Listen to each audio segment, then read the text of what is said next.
Why did a loving father feel forced to execute his own innocent daughter? This is the brutal, true story of Nisida. Written by Alexandre Dumas, the author of The Count of Monte Cristo, this forgotten masterpiece takes us back to 1825 Italy. I've paired this classic tale with deep red light visuals and calming narration to help you drift into sleep while a nightmare unfolds. But as you listen, pay close attention to the prince's betrayal. It sets off a chain of events that forces a choice between the law and family honor. A choice so shocking, it questions the very nature of justice. Before we descend into the darkness, please like the video, comment if you love classic literature, and subscribe for more sleep stories. Now, Nisida. If you were to ask us for the best time to visit the enchanting city of Naples, we would suggest a beautiful summer day. Arrive at the Mole or Mergellina, precisely when a solemn procession emerges from the cathedral. Nothing compares to the profound and heartfelt emotion of this populace, who possess enough poetry in their souls to believe in their own happiness. The entire town adorns itself like a bride for her wedding. Dark marble and granite facades disappear beneath silk hangings and floral festoons. The wealthy display dazzling luxury, while the poor drape themselves proudly in their rags. Everything is light, harmony, and perfume. The sound is like the hum of an immense beehive, punctuated by 1,000 joyful shouts, impossible to describe. Bells chime sonorous sequences in every key. Arcades echo with the triumphant marches of military bands. Sherbet and watermelon sellers sing out their deafening flourishes. People form groups, meeting, questioning, and gesticulating. There are gleaming looks, eloquent gestures, and picturesque attitudes. A general animation, an unknown charm, an indefinable intoxication fills the air. Earth feels very near to heaven, and it's easy to understand that, if God were to banish death from this delightful spot, Neapolitans would desire no other paradise. The story we are about to tell opens with one of these magical scenes. It was the day of the Assumption in the year 1825. The sun had been up for 4 or 5 hours, and the long Via de Forcella, lit from end to end by its slanting rays, cut the town in two like a ribbon of watered silk. The carefully cleaned lava pavement shone like a mosaic, and royal troops, with proudly waving plumes, formed a double living hedge on each side of the street. Balconies, windows, terraces, stands with their delicate balustrades, and wooden galleries erected during the night, were loaded with spectators, resembling theater boxes. An immense crowd, a medley of bright colors, invaded the reserved space and broke through the military barriers, here and there, like an overflowing torrent. These intrepid sightseers, rooted in their places, would have waited half their lives without showing the least impatience. At last, about noon, a cannon shot echoed, followed by a cry of general satisfaction. It was the signal that the procession had crossed the threshold of the church. In that same moment, a charge of carabineers swept away those obstructing the middle of the street. Regiments of the line opened floodgates for the overflowing crowd, and soon nothing remained on the causeway but some scared dog, shouted at by the people, chased by soldiers, and fleeing at full speed. The procession emerged through the Via di Vescovado. First came the guilds of merchants and craftsmen, hatters, weavers, bakers, butchers, cutlers, and goldsmiths. They wore the prescribed dress, black coats, knee breeches, low shoes, and silver buckles. As the faces of these gentlemen offered little interest to the multitude, whispers arose among the spectators. Then, some bold spirits ventured a jest or two about the fattest or baldest townsman. Finally, the boldest of the Lazzaroni slipped between the soldiers' legs to collect the wax dripping from the lighted tapers. After the craftsmen, the religious orders marched past, from Dominicans to Carthusians, from Carmelites to Capuchins. They advanced slowly, eyes cast down, steps austere, hands on their hearts. Some faces were rubicund and shining, with large cheekbones and rounded chins, Herculean heads upon bull necks. Others were thin and livid, with cheeks hollowed by suffering and penitence, looking like living ghosts. In short, here were the two sides of monastic life. At this moment, Nunziata and Gelsomina, two charming young women, took advantage of an old corporal's politeness and pushed their pretty heads into the front rank. The break in the line was conspicuous, but the sly warrior seemed a little lax in matters of discipline. "Oh, there is Father Bruno," Gelsomina suddenly exclaimed. "Good day, Father Bruno." "Hush, cousin. People do not talk to the procession. How absurd. He is my confessor. May I not say good morning to my confessor? Silence, chatterboxes. Who was that who spoke? Oh, my dear, it was Brother Cucuzza, the begging friar. Where is he? Where is he? There he is, along there, laughing into his beard. How bold he is. Ah, God in heaven, if we were to dream of him. While the two cousins poured out endless comments on the Capuchins and their beards, the capes of the canons, and the surplices of the seminarians, the Feroci came running across from the other side to re-establish order with their gunstocks.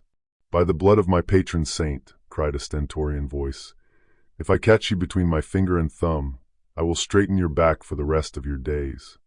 Who are you falling out with, Gennaro? With this accursed hunchback, who has been worrying my back for the last hour, as though he could see through it. It is a shame, returned the hunchback in a tone of lamentation. I have been here since last night. I slept outdoors to keep my place, and here this abominable giant comes to stick himself in front of me, like an obelisk. The hunchback was lying, but the crowd rose unanimously against the obelisk. He was in one way their superior, and majorities are always made up of smaller folk. Hi! Come down from your stand. Hi! Get off your pedestal. Off with your hat. Down with your head. Sit down. Lie down. This surge of curiosity, expressed in invectives, clearly signaled the climax of the show. Indeed, the chapters of canons, the clergy and bishops, the pages and chamberlains, the representatives of the city, and the gentlemen of the king's chamber now appeared. Finally, the king himself, bareheaded and carrying a taper, followed the magnificent statue of the Virgin. The contrast was striking. After the gray-headed monks and pale novices came brilliant young captains, their mustaches pointing heavenward, riddling the latticed windows with killing glances. They followed the procession in an absent-minded way, interrupting the holy hymns with scraps of most unorthodox conversation. Did you notice, my dear Doria, how like a monkey the old Marchesa di Acquasparta takes her raspberry ice? Her nose takes the color of the ice. What fine bird is showing off to her? It is the Cyrenian. I beg your pardon. I have not seen that name in the Golden Book. He helps the poor Marquis to bear his cross. The officer's profane allusion was lost in the prolonged murmur of admiration that suddenly rose from the crowd. Every gaze turned to one of the young girls strewing flowers before the Holy Madonna. She was an exquisite creature. Her head glowing in the sunshine, her feet hidden amid roses and broom blossom, she rose, tall and fair, from a pale cloud of incense, like some seraphic apparition. Her hair, of velvety blackness, fell in curls halfway down her shoulders. Her brow, white as alabaster and polished as a mirror, reflected the sun's rays.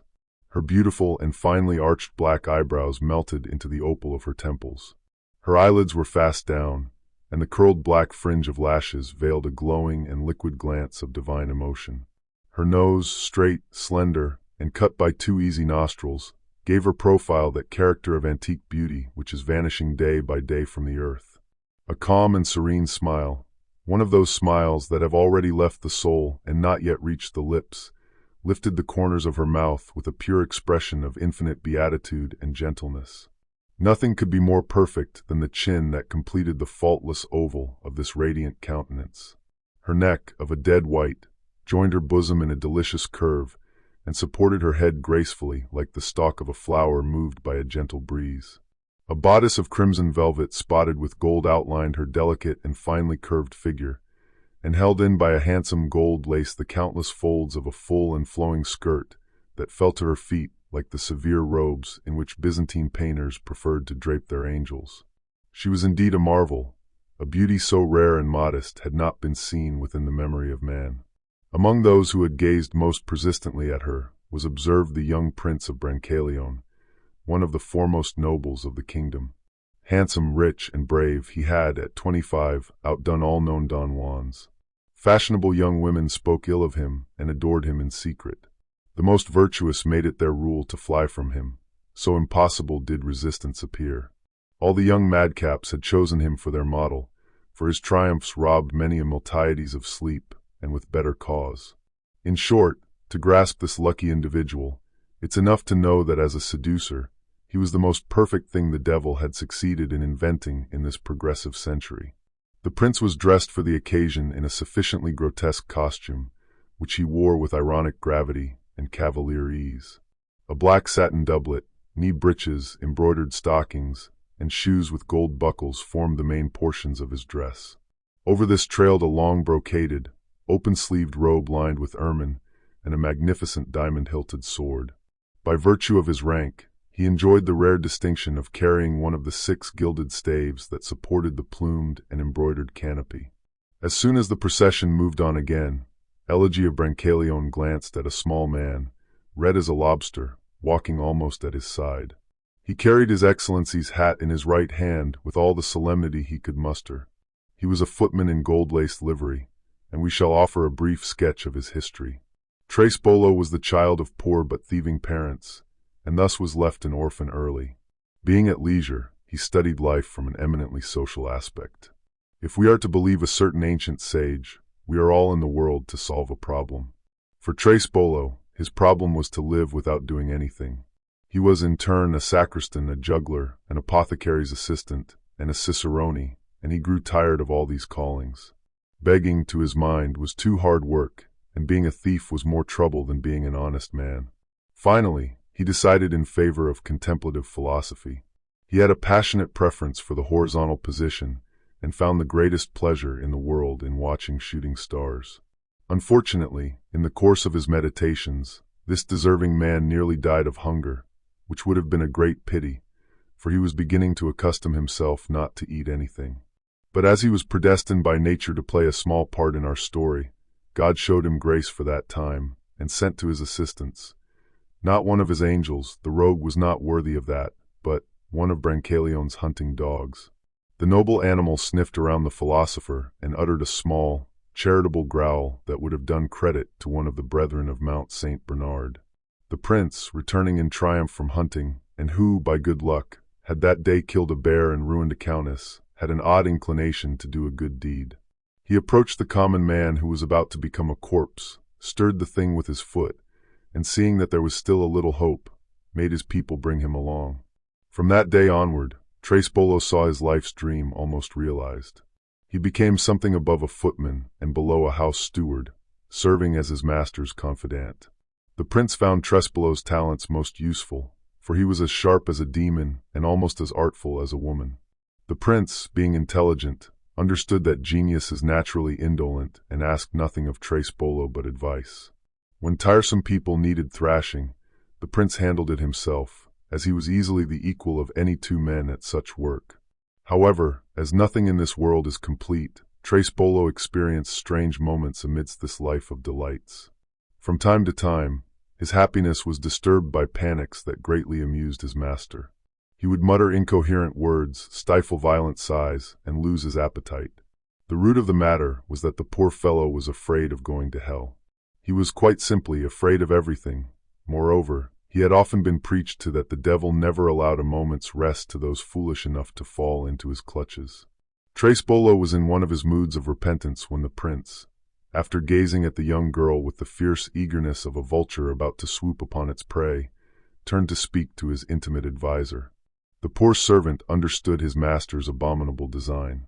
Not wishing to share the guilt of a sacrilegious conversation, he opened his eyes very wide and turned them heavenward in ecstatic contemplation. The prince coughed, stamped his foot, and moved his sword to hit Trespolo's legs, but could not get any sign of attention from him, so absorbed did he appear in celestial thoughts. Brancaleone would have liked to wring his neck, but both his hands were occupied by the staff of the canopy, and besides, the king was present. At last they were drawing nearer to the church of St. Clara, where Neapolitan kings were buried, and where several princesses of the blood, exchanging the crown for the veil, had gone to bury themselves alive. The nuns, novices, and abbess, hidden behind shutters, were throwing flowers upon the procession. A bunch fell at the feet of the Prince of Brancaleone. "Trespolo, pick up that nosegay," said the prince, so audibly that his servant had no further excuse. "It is from Sister Teresa," he added in a low voice. "Constancy is only to be found, nowadays, in a convent." Trespolo picked up the nosegay and came towards his master, looking like a man who was being strangled. "Who is that girl?" the prince asked him abruptly. "Which one?" stammered the servant. "Forsooth, the one walking in front of us. I don't know her, my lord. You must find out something about her before this evening. I shall have to go rather far afield. Then you do know her, you intolerable rascal. I have half a mind to have you hanged like a dog.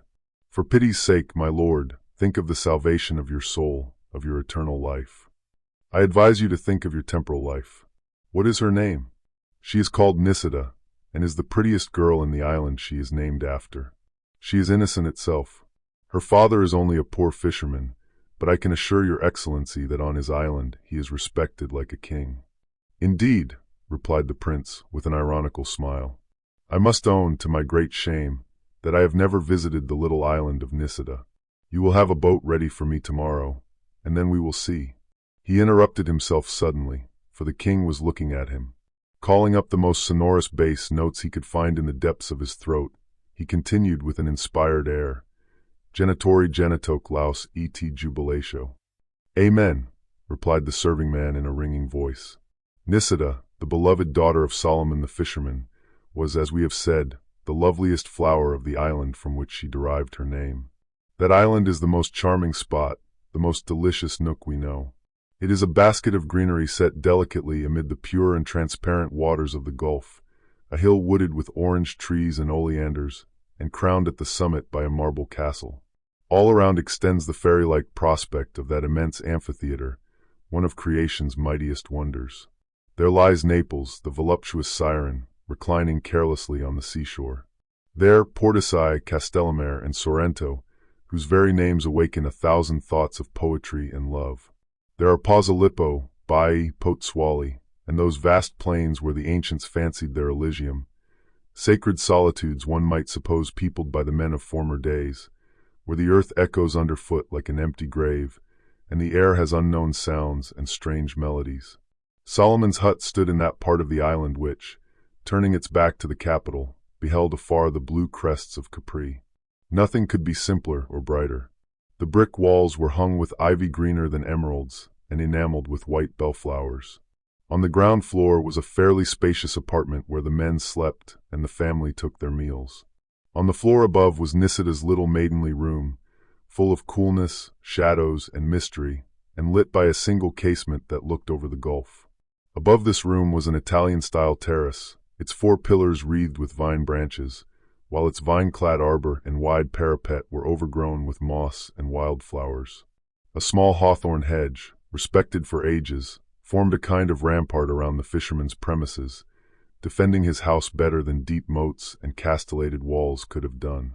The boldest roisterers of the place would have preferred to fight before the parsonage and in the precincts of the church, rather than in front of Solomon's little enclosure. Otherwise, this was the meeting place of the whole island. Every evening, precisely at the same hour, the good women of the neighborhood came to knit their woolen caps and share the news. Groups of little children, naked, brown, and as mischievous as imps, sported about, rolling on the grass and throwing handfuls of sand into each other's eyes, heedless of the risk of blinding, while their mothers were engrossed in the grave gossip that marks village dwellers. These gatherings occurred daily before the fisherman's house. They formed a tacit and almost involuntary homage, consecrated by custom, and of which no one had ever taken special account. The envy that rules in small communities would soon have suppressed them. The influence old Solomon had over his equals had grown so simply and naturally that no one found any fault with it, and it had only attracted notice when everyone was benefiting by it, like those fine trees whose growth is only observed when we profit by their shade. If any dispute arose in the island, the 2 opponents preferred to abide by the judgment of the fisherman instead of going before the court. He was fortunate enough or clever enough to send away both parties satisfied. He knew what remedies to prescribe better than any physician, for it seldom happened that he or he had not felt the same ailments, and his knowledge, founded on personal experience, produced the most excellent results. Moreover, he had no interest, as ordinary doctors have, in prolonging illnesses. For many years past, the only formality recognized as a guarantee for the inviolability of a contract had been the intervention of the fisherman. Each party shook hands with Solomon, and the thing was done. They would rather have thrown themselves into Vesuvius at the moment of its most violent eruption than have broken so solemn an agreement. At the period when our story opens, It was impossible to find any person in the island who had not felt the effects of the fisherman's generosity, and that without needing to confess to him any necessities. As it was the custom for the little populace of Nisida to spend its leisure hours before Solomon's cottage, the old man, as he walked slowly among the different groups, humming his favorite song, discovered moral and physical weaknesses as he passed. The same evening he or his daughter would certainly be seen coming mysteriously to bestow a benefit upon every sufferer, to lay a balm upon every wound. In short, he united in his person all those occupations whose business is to help mankind. Lawyers, doctors, and the notary, all the vultures of civilization, had beaten a retreat before the patriarchal benevolence of the fisherman. Even the priest had capitulated. On the morning of the Feast of the Assumption, Solomon was sitting, as was his habit, on a stone bench in front of his house, his legs crossed and his arms carelessly stretched out. At first glance, you would have taken him for 60 on the outside, though he was really over 80.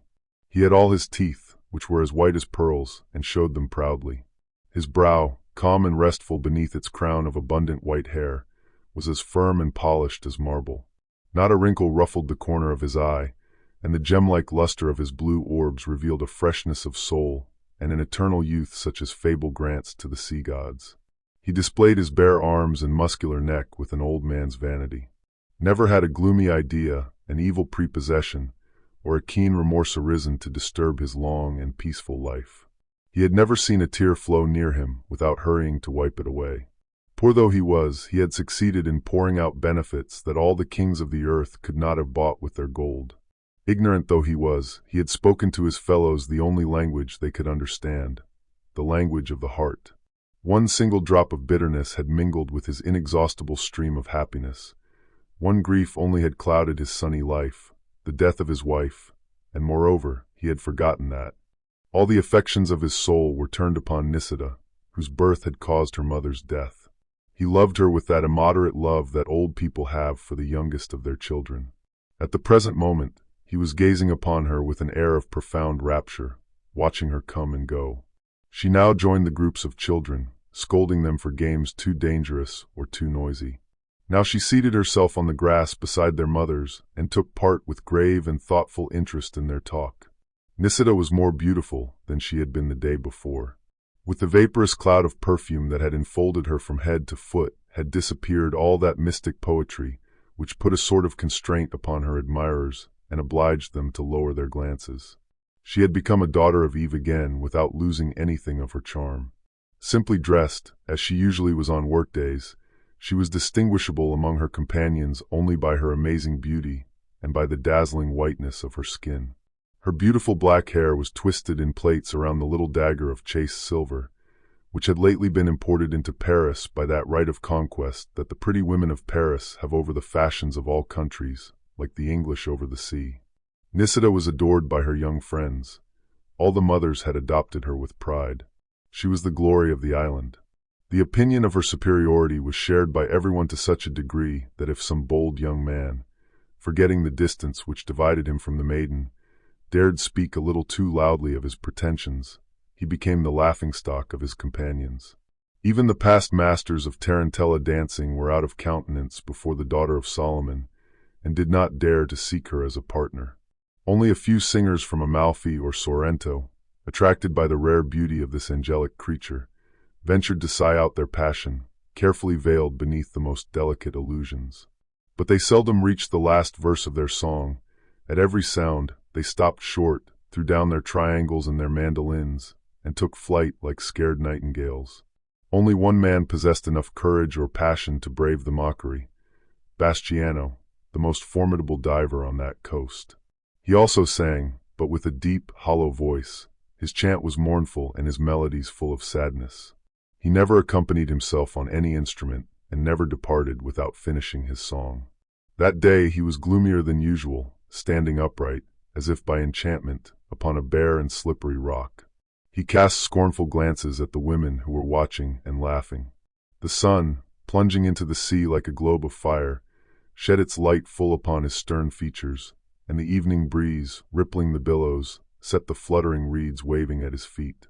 Absorbed by dark thoughts, he sang, in his country's musical language, these sad words: O window, that used to shine in the night like an open eye, how dark you are! Alas, alas! My poor sister is ill. Her mother, all in tears, stoops towards me and says, Your poor sister is dead and buried. Jesus, Jesus, have pity on me. You stab me to the heart. Tell me, good neighbors, how it happened.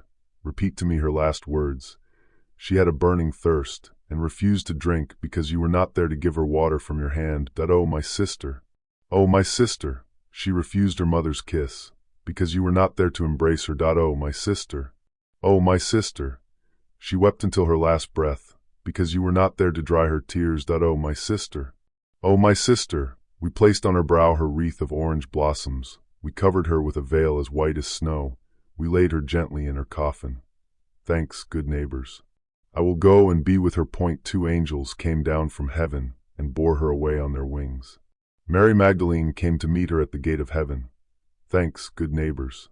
I will go and be with her.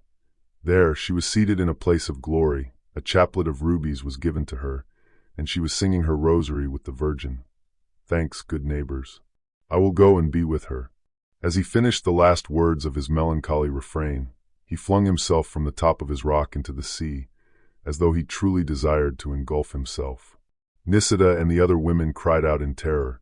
For some minutes the diver failed to reappear on the surface. Are you out of your senses? Cried a young man who had suddenly appeared, unobserved among the women. Why, what are you afraid of? You know very well that Bastiano is always doing things of this sort. But do not be alarmed. All the fishes in the Mediterranean will be drowned before any harm comes to him. Water is his natural element. Good day, sister, good day, father. The young fisherman kissed Nisida on the forehead, drew near to his father, and, bowing his handsome head before him, took off his red cap and respectfully kissed the old man's hand. He came thus to ask his blessing every evening before putting out to sea, where he often spent the night fishing from his boat. May God bless you, my Gabriel, said the old man in an emotional tone, as he slowly passed his hand over his son's black curls, and a tear came into his eye. Then, rising solemnly and addressing the groups around him, he added in a voice full of dignity and gentleness, Come, my children, it is time to separate. The young to work, the old to rest. The Angelus is ringing. Everybody knelt, and after a short prayer, each went on his way. Nisida, after having given her father the last daily attentions, went up to her room, replenished the oil in the lamp that burned day and night before the Virgin, and leaning her elbow on the window ledge, parted the jasmine branches which hung like perfumed curtains, began to gaze out at the sea, and seemed lost in a deep, sweet reverie. At this very time, a small boat, silently rowed by 2 oarsmen, touched shore on the other side of the island. It had become quite dark. A small man first landed cautiously, and respectfully offered his hand to another individual, who, scorning that feeble support, leapt easily ashore. Well, knave, he cried, are my looks to your taste? Your lordship is perfect. I flatter myself. It is true that, to make the transformation complete, I chose the very oldest coat that displayed its rags in a Jew's shop. Your lordship looks like a heathen god engaged in a love affair.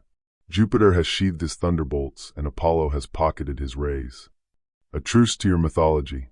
And to begin with, I forbid you to call me your lordship. Yes, your lordship. If my information that I have procured during the day is correct, the house must be on the other side of the island, in a most remote and lonely spot. Walk a certain distance, and do not trouble yourself about me, for I know my part by heart. The young prince of Brancaleone, whom, despite the darkness of the night, our readers will already have recognized, advanced towards the fisherman's house with as little noise as possible. He walked up and down several times on the shore, and after briefly reconnoitering the place he wished to approach, waited quietly for the moon to rise and light up the scene he had prepared. He was not obliged to exercise his patience very long, for the darkness gradually disappeared, and Solomon's little house was bathed in silvery light. Then he approached with timid steps, lifted a look of entreaty towards the casement, and began to sigh with all the power of his lungs. The young girl, suddenly called from her meditations by the appearance of this strange person, raised herself sharply and prepared to close the shutters. "Stay, charming Nisida," cried the prince, in the manner of a man overcome by irresistible passion. "What do you want with me, signor?" answered the maiden, amazed to hear herself called by name. To adore you as a Madonna is adored, and to make you aware of my sighs. Nisida looked at him steadily, and after a moment or two of reflection, asked suddenly, as though in response to some secret thought, "Do you belong to this country, or are you a foreigner?" "I arrived on this island," replied the prince without hesitation, "at the moment when the sun was writing his farewell to the earth and dipping the rays that serve as his pen into the shadow that serves as his inkstand." "And who are you?" returned the young girl, not at all understanding these strange words. "Alas! I am but a poor student, but I may become a great poet like Tasso, whose verses you often hear sung by a departing fisherman who sends his thrilling music as a last farewell that returns to die on the beach. I do not know whether I am doing wrong to speak to you, but at least I will be frank with you," said Nisida, blushing. "I have the misfortune to be the richest girl on the island." "Your father will not be inexorable," returned the prince ardently. "One word from you, light of my eyes, goddess of my heart, and I will work night and day, never pausing nor slackening, and will render myself worthy to possess the treasure that God has revealed to my dazzled eyes. From being poor and obscure as you see me, I will become rich and powerful. I have stayed too long listening to talk that a maiden should not hear. Permit me, Signor, to withdraw. Have pity on me, my cruel enemy. What have I done to you that you should thus leave me with death in my soul? You do not know that, for months past, I have been following you everywhere like a shadow, that I prowl round your home at night, stifling my sighs lest they should disturb your peaceful slumber. You are afraid, perhaps, to let yourself be touched, at a first meeting, by a poor wretch who adores you. Alas! Juliet was young and beautiful like you, and she did not need many entreaties to take pity on Romeo." Nisida suffered a sad and thoughtful look to fall upon this handsome young man who spoke to her in such a gentle voice, and withdrew without further reply, so that she might not humiliate his poverty. The prince made great efforts to suppress a strong inclination towards laughter, and very well satisfied with this opening, turned his steps towards the spot where he had left his servant. Trace Bolo, after having emptied a bottle of lacrima with which he had provided himself for any emergency, had looked long around him to choose a spot where the grass was especially high and thick, and had laid himself down to a sound sleep, murmuring as he did so this sublime observation, "O laziness, but for the sin of Adam you would be a virtue." The young girl could not close her eyes during the whole night after the conversation she had held with the stranger. His sudden appearance, his strange dress and odd speech, had awakened in her an uncertain feeling that had been lying asleep in the bottom of her heart. She was at this time in all the vigor of her youth and of her resplendent beauty. Nisida was not one of the weak and timid natures that are broken by suffering or domineered over by tyranny. Far otherwise. Everything around her had contributed towards shaping for her a calm and serene destiny. Her simple, tender soul had unfolded in an atmosphere of peace and happiness. If she had not hitherto loved, it was the fault, not of her coldness, but of the extreme timidity shown by the inhabitants of her island. The blind depth of respect that surrounded the old fisherman had drawn around his daughter a barrier of esteem and submission that no one dared to cross. By means of thrift and labor, Solomon had succeeded in creating for himself a prosperity that put the poverty of the other fishermen to the blush. No one had asked for Nisida, because no one thought he deserved her. The only admirer who had dared to show his passion openly was Bastiano, the most devoted and dearest friend of Gabriel. But Bastiano did not please her.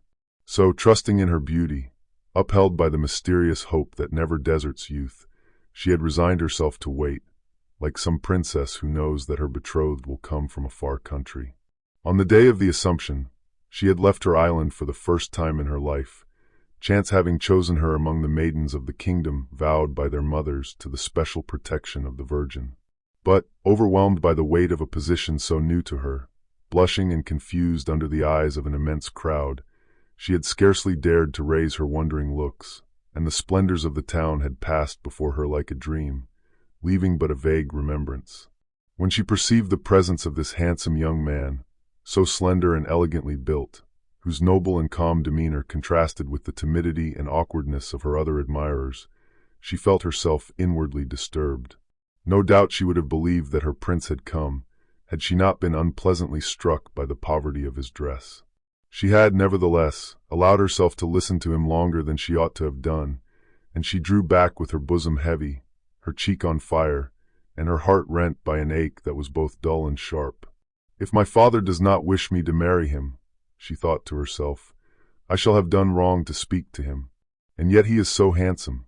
She knelt before the Virgin, her only confidant, the poor child never having known her mother.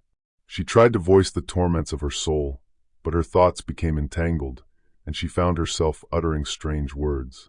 Surely, the Holy Virgin took pity on her lovely devotee, for Nisida rose with a consoling thought. She would confide everything to her father. "I cannot doubt my father's affection," she told herself as she unlaced her bodice. "If he forbids me to speak to him, it will be for my own good. And indeed, I have seen him only this once," she added, throwing herself upon the bed. "Now that I think of it, I consider him very bold to dare speak to me. I'm almost inclined to laugh at him. How confidently he spoke such nonsense, how absurdly he rolled his eyes. Yet those eyes are truly fine, as is his mouth and his forehead and his hair.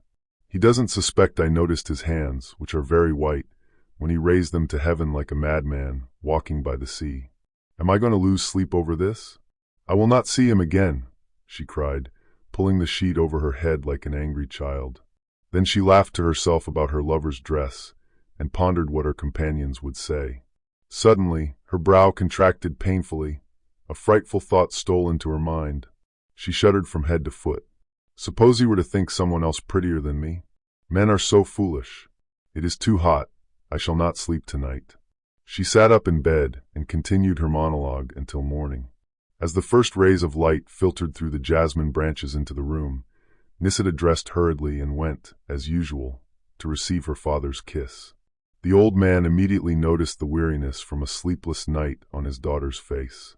Parting her beautiful black hair, he asked, "What is the matter, my child? You haven't slept well." "I haven't slept at all," Nisida replied, smiling to reassure her father. "I am perfectly well, but I have something to confess to you." "Speak quickly, child. I am dying with impatience." "Perhaps I have done wrong, but I want you to promise beforehand not to scold me." "You know very well that I spoil you," said the old man with a caress. "I shall not begin to be stern today. A young man, not from this island, whose name I do not know, spoke to me yesterday evening while I was at my window. And what was he so eager to say to you, my dear Nisida? He begged me to speak to you in his favor. I am listening. What can I do for him? Order me to marry him. And would you obey willingly?" "I think so, father," the girl candidly replied. "As for other things, you yourself must judge in your wisdom. I wanted to speak to you before coming to know him further, so as not to continue a conversation you might not approve. But there is a hindrance. You know that I recognize no hindrance when it concerns my daughter's happiness. He is poor, father. Well, all the more reason for me to like him. There is work here for everybody, and my table can spare a place for another son. He is young, he has arms, no doubt he has a calling. He is a poet. No matter, tell him to come and speak to me. If he is an honest lad, I promise you, my child, I will do anything in the world to promote your happiness." Nisida embraced her father effusively, and was beside herself with joy all day, waiting impatiently for the evening to give the young man such splendid news.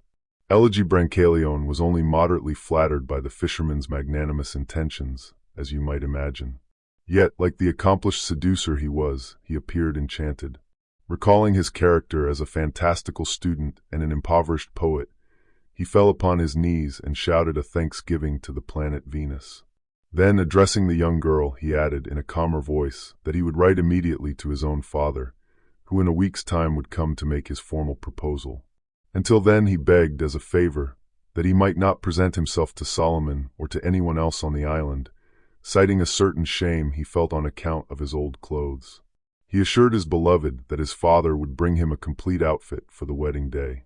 While the unfortunate girl walked in terrifying security at the edge of the precipice, Tres Polo, following his master's wishes, had established himself on the island as a pilgrim from Jerusalem. Playing his part and sprinkling his conversation with biblical phrases, which came to him readily as an ex-sacristan, he distributed an abundance of charms, wood from the true cross and milk of the Blessed Virgin. These were among the inexhaustible treasures that fed the eager devotion of worthy people daily. His relics appeared more authentic because he did not sell any of them. Bearing his poverty in a holy manner, he thanked the faithful and declined their alms. Only out of regard for Solomon's established virtue did he consent to break bread with the fisherman, taking meals with him with the regularity of a cenobite.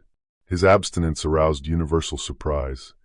A crust dipped in water, a few nuts or figs sufficed to keep this holy man alive, or rather, to prevent him from dying. Furthermore, he entertained Nisida with tales of his travels and mysterious predictions. Unfortunately, he only appeared towards evening, for he spent the rest of the day in austerities and prayers. In other words, drinking like a Turk and snoring like a buffalo. On the morning of the 7th day, after the prince's promise to the fisherman's daughter, Brancaleone entered his servant's room. Shaking him roughly, he cried in his ear, "Up, odious marmot!" Trespolo, awakened suddenly, rubbed his eyes in alarm. The dead, sleeping peacefully in their coffins, will be less annoyed on the last day when the trumpet of judgment drags them from their slumbers. Fear, however, immediately dispersed the dark clouds that overspread his countenance. He sat up and asked with an appearance of bewilderment, "What is the matter, Your Excellency?" "The matter is that I will have you flayed alive if you do not stop that execrable habit of sleeping 20 hours a day." "I was not asleep, Prince," cried the servant boldly as he sprang out of bed. "I was reflecting." "Listen to me," said the prince in a severe tone. "You were once employed, I believe, in a chemist's shop." "Yes, my lord, and I left because my employer had the scandalous barbarity to make me pound drugs, which tired my arms horribly. Here is a phial containing a solution of opium." "Mercy!" cried Trespolo, falling on his knees. "Get up, idiot, and pay close attention to what I am going to say to you. This little fool Nisida persists in wanting me to speak to her father. I made her believe that I was going away this evening to fetch my papers. There is no time to lose. They know you very well at the fisherman's. You will pour this liquid into their wine. Your life will answer for your not giving them a larger dose than enough to produce a deep sleep. You will prepare a good ladder for me tonight, after which you will go and wait for me in my boat, where you will find Numa and Bonaru. They have my orders.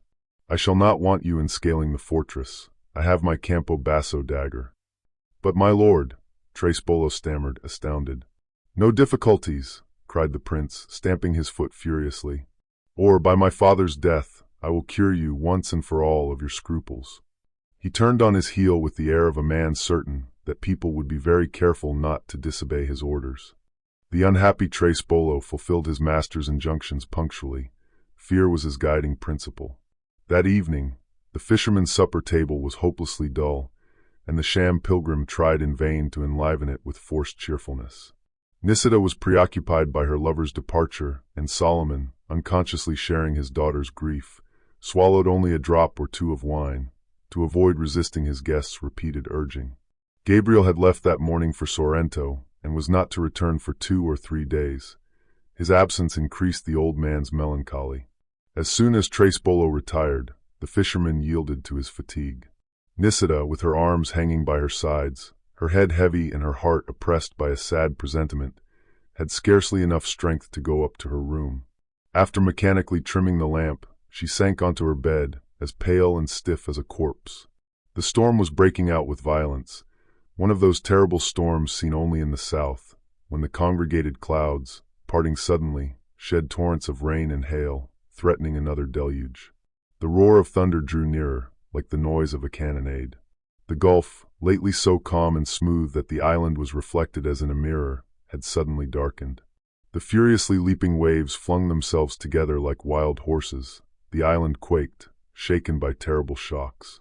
Even the boldest fishermen had drawn their boats ashore and, shut within their cabins, encouraged their frightened wives and children as best they could. Amidst the deep darkness that overspread the sea, Nisida's lamp gleamed clear and limpid as it burned before the Madonna. 2 boats, without rudders, sails, or oars, tossed by the waves, beaten by the winds, whirled above the abyss. 2 men were in these boats, their muscles tense, their breasts bare, their hair flying. They gazed haughtily at the sea and braved the tempest. "Once more, I beg you," cried one of these men. "Fear not for me, Gabriel. I promise you that with my 2 broken oars and a little perseverance, I shall get to Torre before daybreak." "You are mad, Bastiano. We haven't been able to get near Vico all morning, and have been obliged to keep tacking about." Your skill and strength have been useless against this frightful hurricane, which has driven us back to this point. It's the first time you've ever refused to go with me, remarked the young man. Well, yes, my dear Bastiano, I don't know why, but tonight I feel drawn to the island by an irresistible power. The winds have been unchained to bring me back, despite myself. I will admit, even if it makes me seem mad, that this simple event appears to me like an order from heaven. Do you see that lamp shining over there? I know it, answered Bastiano, suppressing a sigh. It was lit before the Virgin the day my sister was born, and for 18 years it has never ceased to burn, night and day. It was my mother's vow. You don't know, my dear Bastiano, how many torturing thoughts that vow recalls to me. My poor mother called me to her deathbed and told me a frightful tale, a horrible secret that weighs on my soul like a cloak of lead, which I can only relieve by confiding it to a friend. When her painful story ended, she asked to see and embrace my newborn sister. Then, with her trembling hand, already chilled by death, she desired to light the lamp herself. Remember, these were her last words. Remember, Gabriel, that your sister is vowed to the Madonna. As long as this light shines before the blessed image of the Virgin, your sister will be in no danger. You can understand now why, at night, when we cross the gulf, my eyes are always fixed on that lamp. I have a belief that nothing could shake. The day that light goes out, my sister's soul will have taken flight to heaven. Well, cried Bastiano in an abrupt tone that betrayed his emotion, if you prefer to stay, I will go alone. Farewell, said Gabriel, without turning his eyes from the window towards which he felt an unaccountable fascination. Bastiano disappeared, and Nisida's brother, aided by the waves, drew nearer and nearer to the shore. Suddenly, he uttered a terrible cry that sounded above the noise of the tempest. The star had just been extinguished. The lamp had been blown out. My sister is dead, cried Gabriel, and leaping into the sea, he cut through the waves with the rapidity of lightning. The storm had redoubled its intensity. Long lines of lightning, tearing through the clouds, bathed everything in their tawny and intermittent light. The fisherman perceived a ladder leaning against the front of his home, seized it with a convulsive hand, and in 3 bounds, flung himself into the room. The prince felt strangely moved upon entering this pure and silent retreat.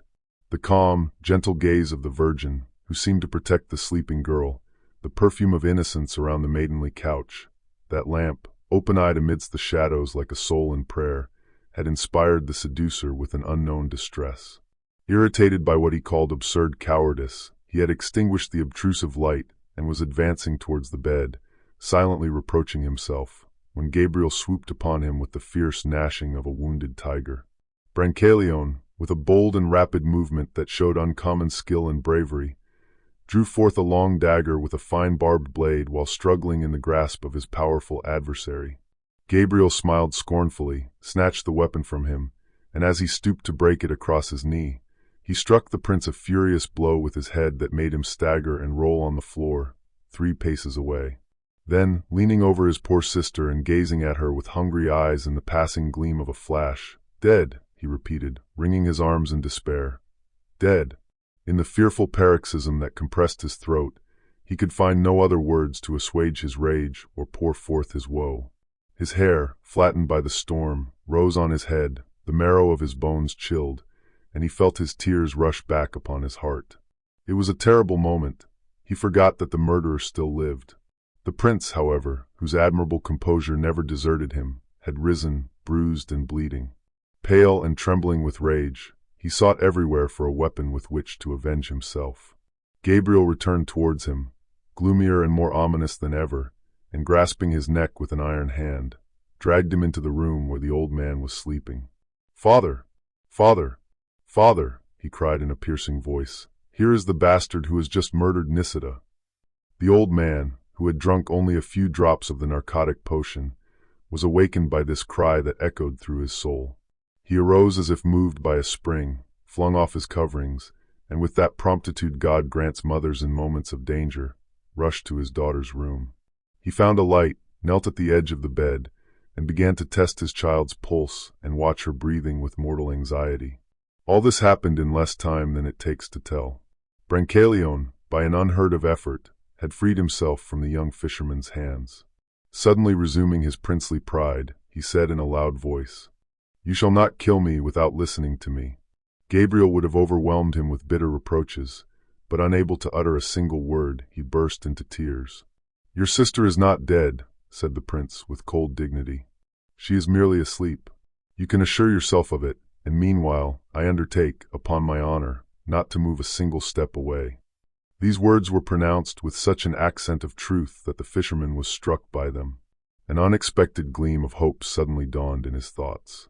He cast a glance of hate and distrust upon the stranger and muttered in a muffled voice, "Do not flatter yourself, in any case, that you will be able to escape me." Then he went up to his sister's room, and approaching the old man, asked tremblingly, "Well, father?" Solomon gently thrust him aside with the solicitude of a mother removing a buzzing insect from her child's cradle. Making a sign to enjoin silence, he added in a low voice, "She is neither dead nor poisoned. Some philter has been given to her for an ill purpose. Her breathing is even, and she cannot fail to recover from her lethargy." Gabriel, reassured about Nisida's life, returned silently to the ground floor where he had left the seducer. His manner was grave and gloomy. He was coming now not to rend the murderer of his sister with his hands, but to elucidate a treacherous and infamous mystery and to avenge his honor, which had been basely attacked. He opened the double entrance door that admitted daylight to the apartment in which, on the few nights he spent at home, he was accustomed to sleeping with his father. The rain had just stopped. A ray of moonlight pierced the clouds and suddenly made its way into the room. The fisherman adjusted his dripping garments, walked towards the stranger, who awaited him without stirring, and after having gazed upon him haughtily, said, "Now you are going to explain your presence in our house." "I confess," said the prince, in an easy tone and with the most insolent assurance, "that appearances are against me. It is the fate of lovers to be treated as thieves. But although I do not have the advantage of being known to you, I am betrothed to the fair Nisida, with your father's approval, of course. Now, as I have the misfortune to possess very hard-hearted parents, they have had the cruelty to refuse me their consent. Love led me astray, and I was about to be guilty of a fault for which a young man like you ought to have some indulgence. Furthermore, it was nothing but a mere attempt at an abduction, with the best intentions in the world, I swear, and I am ready to atone for everything if you will agree to give me your hand and call me your brother." "I will agree to call you a coward and a betrayer," replied Gabriel, whose face had begun to glow as he heard his sister spoken of with such impudent levity. "If insults are avenged thus in towns, we fishers have a different plan." "Ah, so you flattered yourself with the thought of bringing desolation and disgrace into our home, of paying infamous assassins to share an old man's bread to poison his daughter, of stealing by night, like a brigand, armed with a dagger, into my sister's room, and of being let off by marrying the most beautiful woman in the kingdom." The prince made a movement. "Listen," continued Gabriel, "I could break you as I broke your dagger just now, but I have pity on you. I see that you can do nothing with your hands, neither defend yourself nor work. Go, I begin to understand. You are a braggart, my fine sir. Your poverty is usurped. You have decked yourself in these poor clothes, but you are unworthy of them." He cast a glance of crushing contempt upon the prince, then going to a cupboard hidden in the wall, he drew out a rifle and an axe. "Here," he said, "are all the weapons in the house. Choose." A flash of joy illuminated the countenance of the prince, who had hitherto suppressed his rage. He seized the rifle eagerly, drew 3 steps backward, and drawing himself up to his full height, said, "You would have done better to lend me this weapon at the beginning, for then I would have been spared from witnessing your silly vaporings and frantic convulsions. Thanks, young man. One of my servants will bring you back your gun. Farewell." And he threw him his purse, which fell heavily at the fisherman's feet. "I lent you that rifle to fight with me," cried Gabriel, whose surprise had rooted to the spot. "Move aside, my lad. You are out of your senses," said the prince, taking a step towards the door. "So you refuse to defend yourself?" asked Gabriel in a determined voice. "I have told you already that I cannot fight with you." "Why not?" "Because such is the will of God, because you were born to crawl and I to trample you under my feet, because all the blood that I could shed on this island would not purchase 1 drop of my blood, because 1,000 lives of wretches like you are not equal to 1 hour of mine, because you will kneel at my name, which I am now going to utter, because, in short, you are but a poor fisherman and my name is Prince of Brancaleone." At this dreaded name, which the young nobleman flung like a thunderbolt at his head, the fisherman bounded like a lion. He drew a deep breath, as though he had lifted a weight that had long rested on his heart. "Ah," he cried, "you have given yourself into my hands, my lord.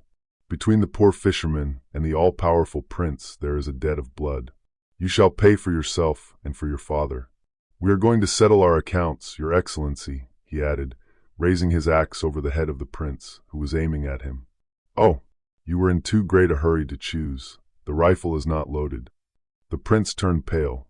"Between our two families," Gabriel continued, "there exists a horrible secret that my mother confided to me on the brink of the grave, of which my father himself is unaware, and that no man in the world must learn. You are different. You are going to die." He dragged him into the space outside the house. "Do you know why my sister, whom you wished to dishonor, was vowed to the Madonna? Because your father, like you, wished to dishonor my mother. In your accursed house there is a tradition of infamy.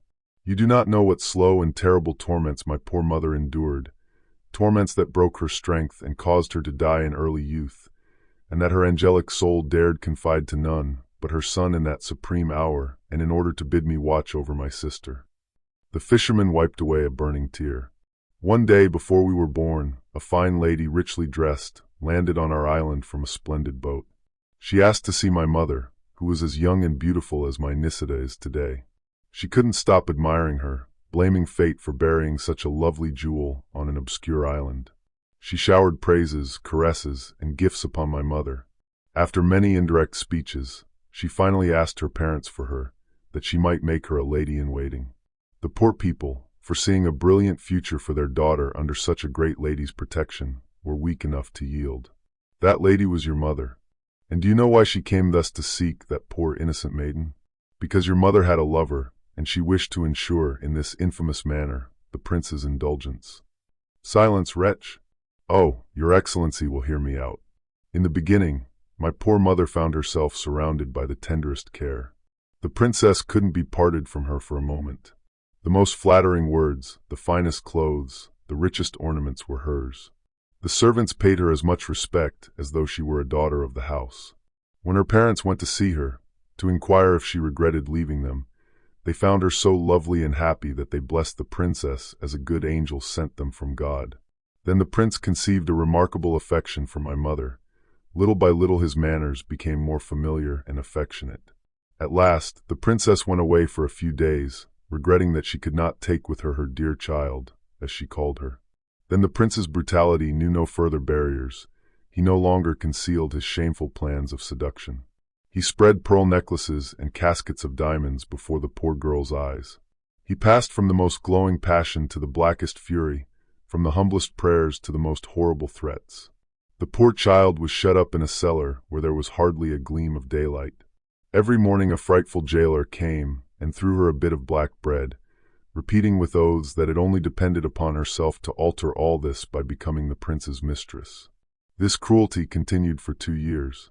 The princess had gone on a long journey, and my mother's poor parents believed that their daughter was still happy with her protector. On her return, no doubt with fresh sins for which she needed forgiveness, she took my mother from her dungeon, feigned the liveliest indignation at this horrible treatment, about which she appeared to have known nothing, wiped her tears, and by an abominable refinement of perfidy received the thanks of the victim whom she was about to sacrifice. One evening, "I have just finished, my lord," the princess chose to sup alone with her lady-in-waiting. The rarest fruits, the most exquisite dishes, and the most delicate wines were served to my poor mother, whose prolonged privations had injured her health and weakened her reason. She gave way to a morbid gaiety. Diabolical philters were poured into her cup. That is another tradition in your family. My mother felt uplifted. Her eyes shone with feverish brilliance. Her cheeks were on fire. Then the prince came in. "Oh, your excellency will see that God protects the poor." My darling mother, like a frightened dove, sheltered herself in the bosom of the princess, who pushed her away, laughing. The poor distraught girl, trembling, weeping, knelt down in the midst of that infamous room. It was St. Anne's Day. All at once the house shook, the walls cracked, cries of distress rang out in the streets. My mother was saved. It was the earthquake that destroyed half of Naples. You know all about it, my lord, since your old palace is no longer habitable. "What are you driving at?" cried Brancaleone in terrible agitation. "Oh, I merely wish to persuade you that you must fight with me," answered the fisherman coldly, as he offered him a cartridge. "And now," he added in an excited tone, "say your prayers, my lord, for I warn you, you will die by my hand. Justice must be done." The prince carefully examined the powder and shot, made sure that his rifle was in good condition, loaded it, and, eager to make an end, took aim at the fisherman. But either because he had been so disturbed by his opponent's terrible tale, or because the grass was wet from the storm, at the moment when he put forward his left foot to steady his shot, he slipped, lost his balance, and fell on one knee. He fired into the air. "That does not count, my lord," cried Gabriel instantly, and handed him a second charge. At the noise of the report, Solomon had appeared at the window, and, understanding what was going on, had lifted his hands to heaven, to address to God a silent and fervent prayer. Elegy uttered a frightful imprecation, and hastily reloaded his rifle. But, struck by the calm confidence of the young man, who stood motionless before him, and by the old man, who, impassive and undisturbed, seemed to be conjuring God in the name of a father's authority, disconcerted by his fall, his knees shaking and his arm jarred, he felt the chills of death running in his veins. Attempting, nevertheless, to master his emotion, he took aim a second time. The bullet whistled by the fisherman's ear and buried itself in the stem of a poplar. The prince, with the energy of despair, seized the barrel of his weapon in both hands. But Gabriel was coming forward with his axe, a terrible foe, and his first stroke carried away the butt of the rifle. He was still hesitating, however, to kill a defenseless man, when two armed servants appeared at the end of the pathway. Gabriel did not see them coming, but at the moment when they would have seized him by the shoulders, Solomon uttered a cry and rushed to his son's assistance. "Help, Numa! Help, Bonaru! Death to the ruffians! They want to murder me!" "You lie, Prince of Brancaleone!" cried Gabriel, and with one blow of the axe he cleaved his skull. The two bravos who were coming to their master's assistance, when they saw him fall, took flight. Solomon and his son went up to Nisida's room. The young girl had just shaken off her heavy slumber. A slight perspiration moistened her brow, and she opened her eyes slowly to the dawning day. "Why are you looking at me that way, father?"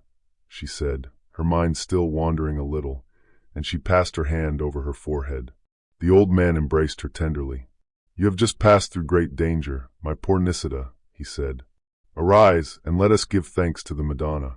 Then all three, kneeling before the sacred image of the Virgin, began to recite litanies. But at that very instant, a noise of arms sounded in the enclosure.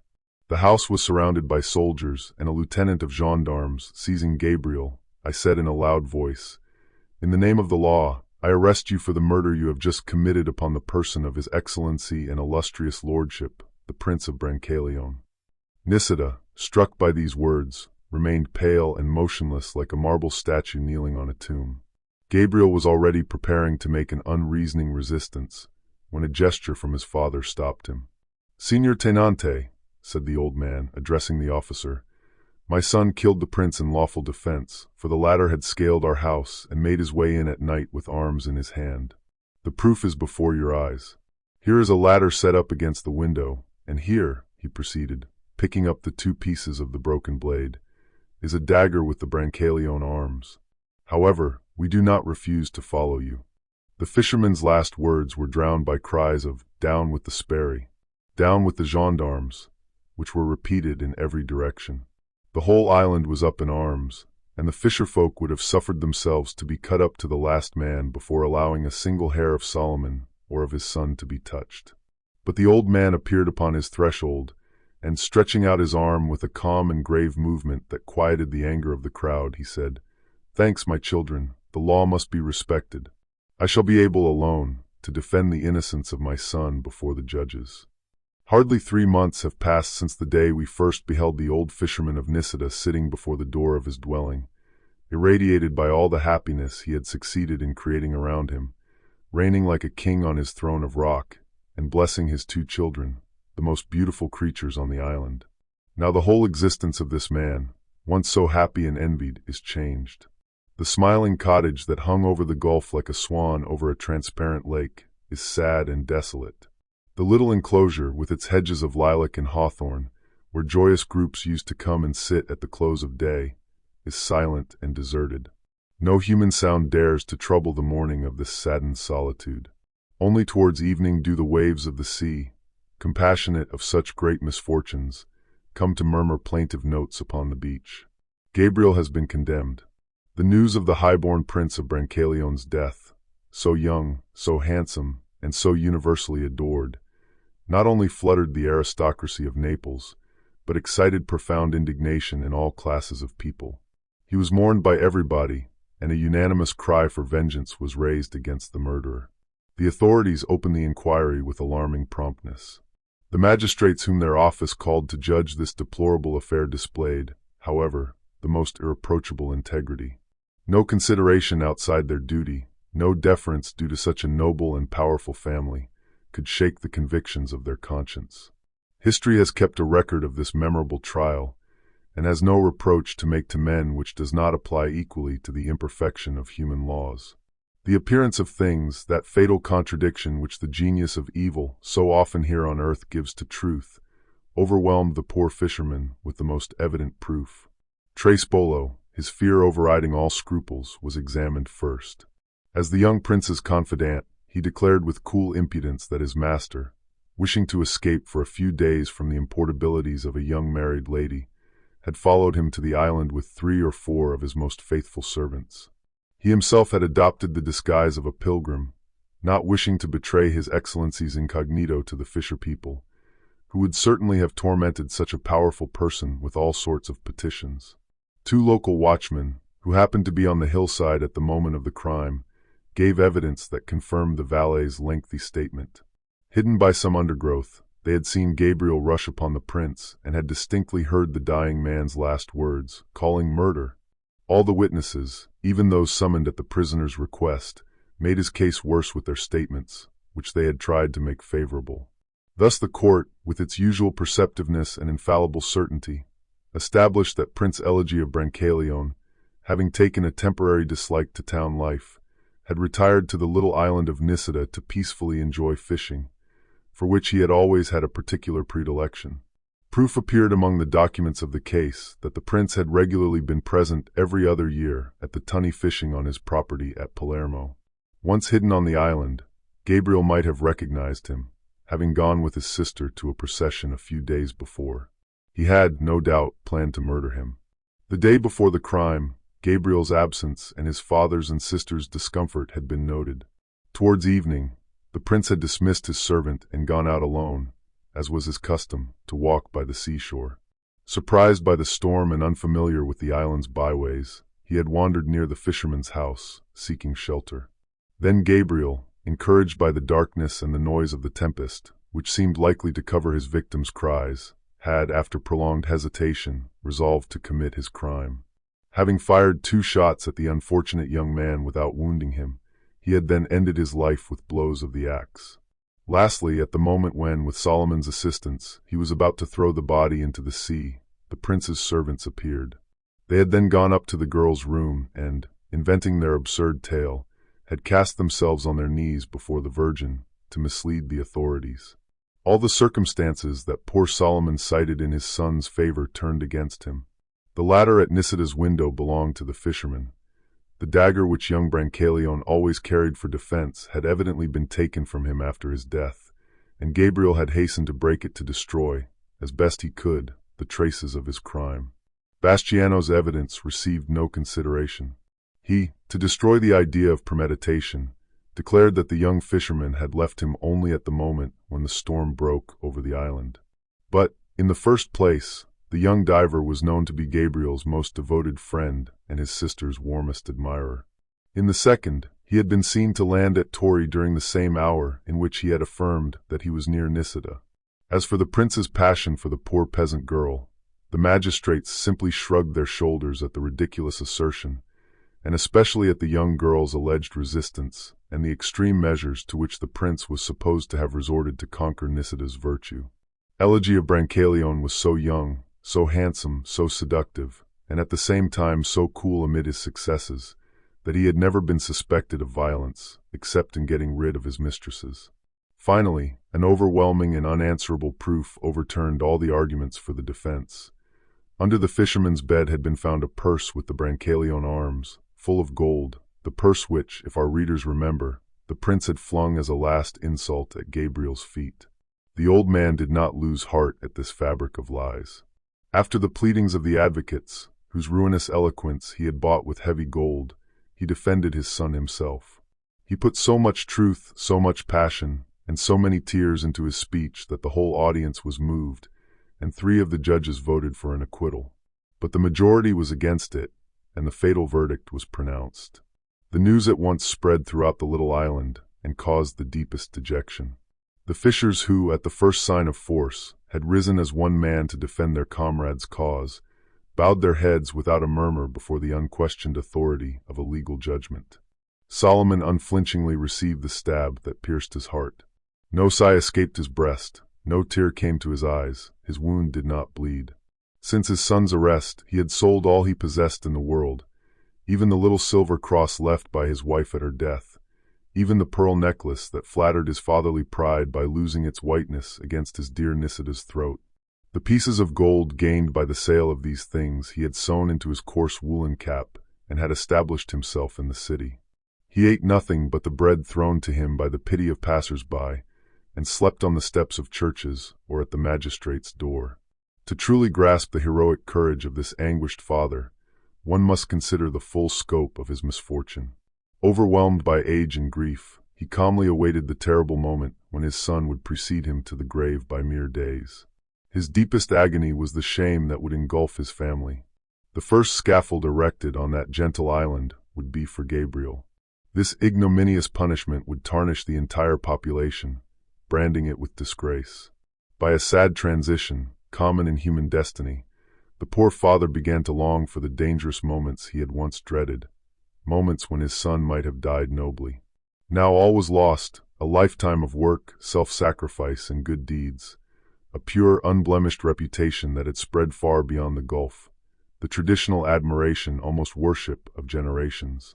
All these achievements only deepened the chasm into which the fisherman had fallen, in one blow, from his kingly height. Good fame, that divine halo without which nothing on earth is sacred, had vanished. Men no longer dared to defend the poor wretch, they only pitied him. His name would soon evoke horror, and Nisida, poor orphan, would be nothing more than the sister of a condemned man. Even Bastiano turned away weeping. Thus, when every reprieve had ended, when Solomon's every attempt had failed, people in town, seeing him smile strangely, as if under the obsession of a fixed idea, whispered that the old man had lost his reason. Gabriel saw his last day dawn, serenely and calmly. His sleep had been deep, he awoke full of unknown joy. A cheerful ray of sunlight, filtering through the loophole, wavered over the fine golden straw in his cell. An autumn breeze played around him, bringing a pleasant coolness to his brow and stirring his long hair. The jailer, who had always treated him humanely, was struck by Gabriel's happy demeanor. He hesitated to announce the priest's visit, fearing to awaken the poor prisoner from his dream. Gabriel received the news with pleasure. He conversed for 2 hours with the good priest, shedding sweet tears upon receiving the final absolution. The priest left the prison with tears in his eyes, declaring aloud that he had never met a more beautiful, pure, resigned, and courageous spirit. The fisherman was still under the influence of this comforting emotion when his sister entered. Since the day she had been carried, fainting, from the room where her brother was arrested, the poor girl, sheltered by an aunt and blaming herself for all the misfortune, had done nothing but weep at her holy protectress's feet.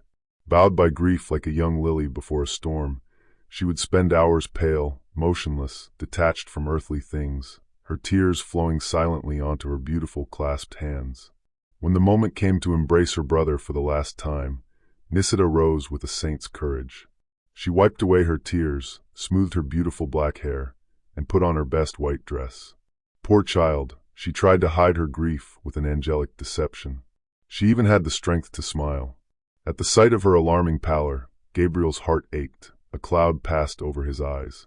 He would have run to meet her, but, restrained by the chain that fettered him to a prison pillar, he recoiled sharply and stumbled. Nisida flew to her brother and held him in her arms. The young girl understood him. She assured him that she was well. Fearing to remind him of his terrible situation, she spoke volubly of many things, her aunt, the weather, the Madonna.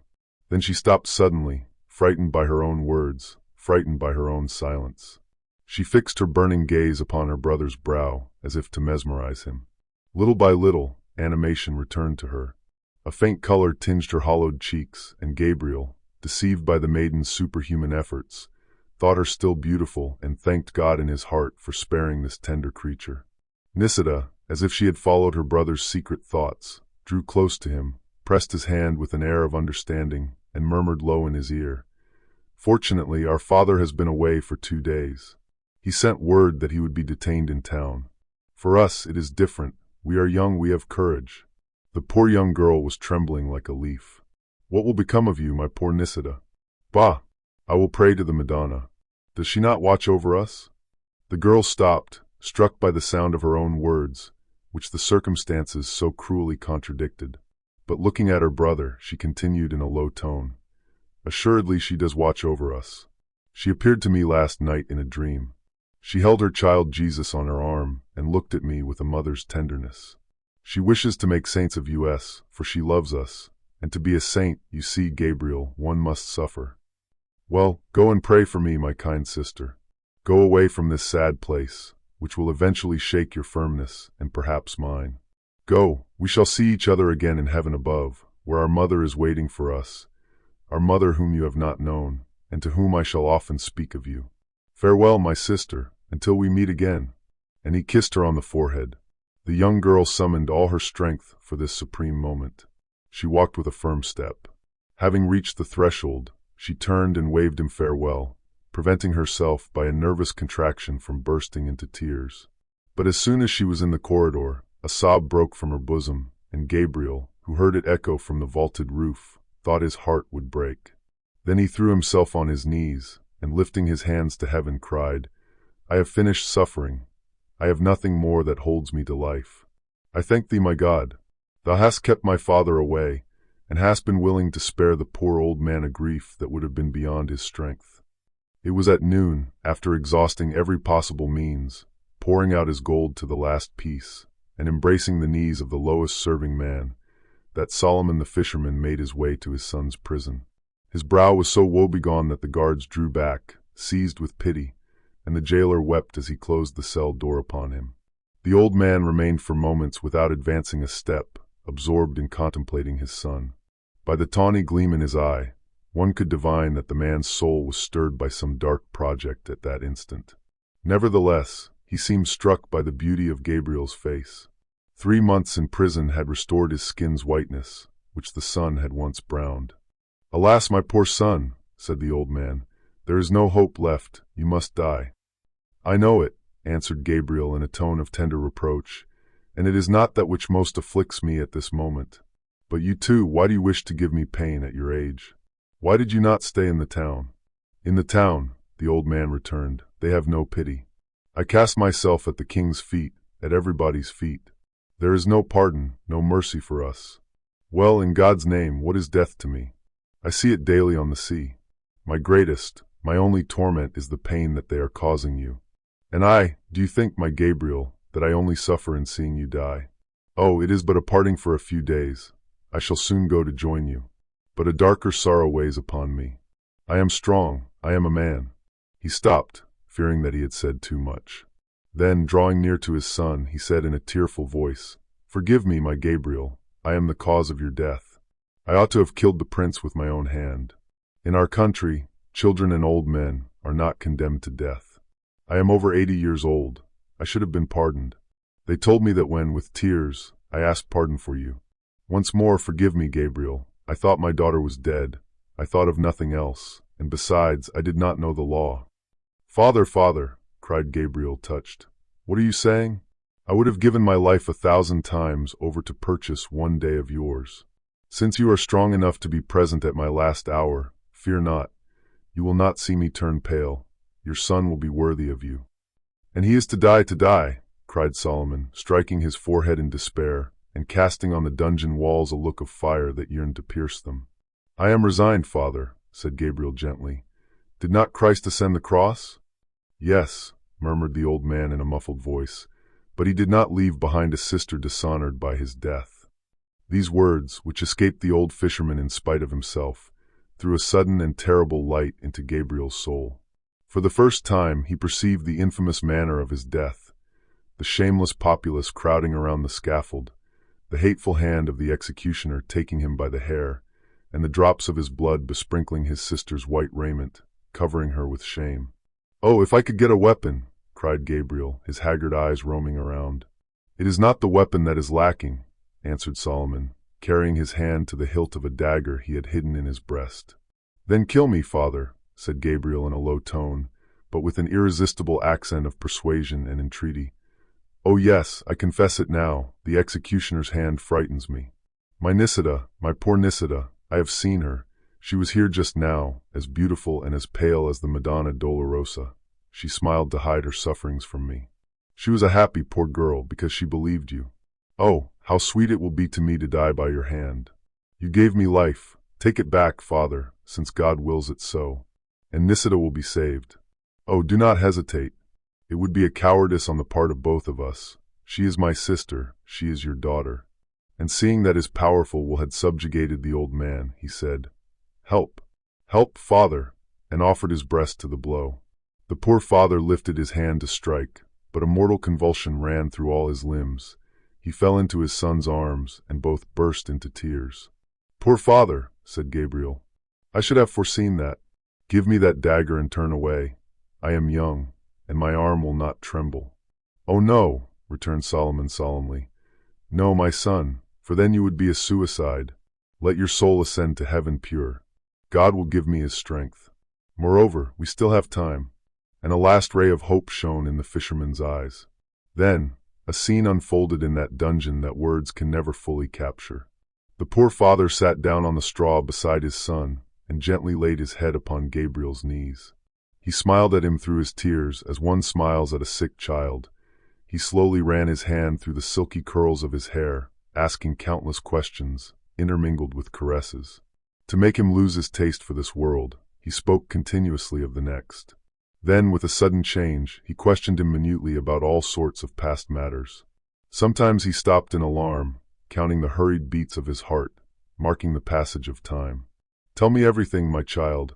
Do you have any desire, any wish that could be satisfied before you die? Are you leaving any woman whom you loved secretly? Everything we have left shall be hers. I regret nothing on earth but you and my sister. You are the only person whom I have loved since my mother's death. Well, be comforted. Your sister will be saved. Oh yes, I shall die happy. Do you forgive our enemies?" "With all the strength of my heart. I pray God to have mercy on the witnesses who accused me. May he forgive me my sins." "How old will you soon be?" the old man asked suddenly, for his reason was beginning to totter and his memory had failed him. "I was 25 on All Hallows Day." "True, it was a sad day this year. You were in prison. Do you remember how, 5 years ago, on that same day, I won the prize in the regatta at Venice? Tell me about that, my child." And he listened, his neck stretched forward, his mouth half open, his hands clasped in his son's. A sound of steps came from the corridor, and a dull knock struck upon the door. It was the fatal hour. The poor father had forgotten it. The priests had already begun to sing the death hymn. The executioner was ready. The procession had set out, when Solomon the fisherman appeared suddenly on the prison threshold, his eyes aflame and his brow radiant with the halo of the patriarchs. The old man drew himself to his full height, and raising in one hand the reddened knife, I said in a sublime voice, "The sacrifice is fulfilled. God did not send his angel to stay in the hand of Abraham." The crowd carried him in triumph. The details of this case are recorded in the archives of the criminal court at Naples. We have changed nothing in the age or position of the persons who appear in this narrative. One of the most celebrated advocates at the Neapolitan bar secured the acquittal of the old man.